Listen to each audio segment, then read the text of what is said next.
Hello বন্ধুরা, YouTube tricks Bangla চ্যানেলের পক্ষ থেকে আপনাদের আরও একবার অভিনন্দন। তো বন্ধুরা, আজকে এই ভিডিওটিতে আপার প্রাইমারি সম্পর্কে কয়েকটি গুরুত্বপূর্ণ বিষয় নিয়ে আলোচনা করব।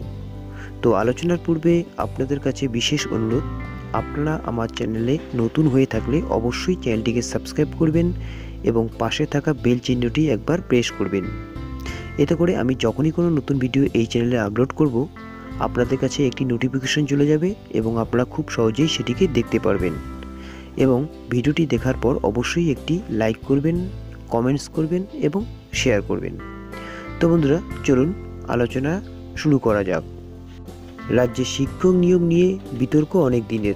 নিয়োগ নিয়ে বহুবার দুর্নীতির অভিযোগ উঠেছে। ওয়েটিং লিস্টের নাম প্রকাশের পরেও সেই নামের তালিকার পরিবর্তন হয়েছে। এই নিয়ে হবু শিক্ষকরা প্রতিবাদ জানিয়েও কাজের কাজ কিছুই হয়নি।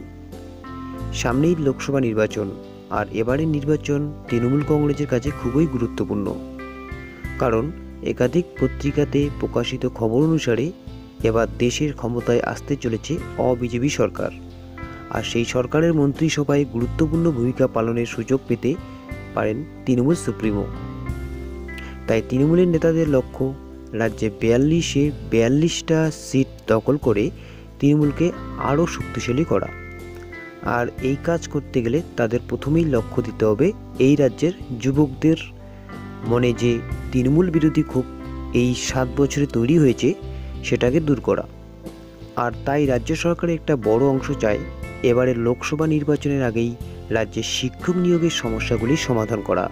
বিভিন্ন সূত্র থেকে আমরা জানতে পেরেছি যে জানুয়ারি মাসেই কিন্তু আপার প্রাইমারি নিয়োগ প্রক্রিয়া কাজ শুরু হবে। 2016 সালের আবেদনকারীর পাশাপাশি সেকেন্ড কাউন্সেলিং হবার সম্ভাবনার কথা জানা গিয়েছে।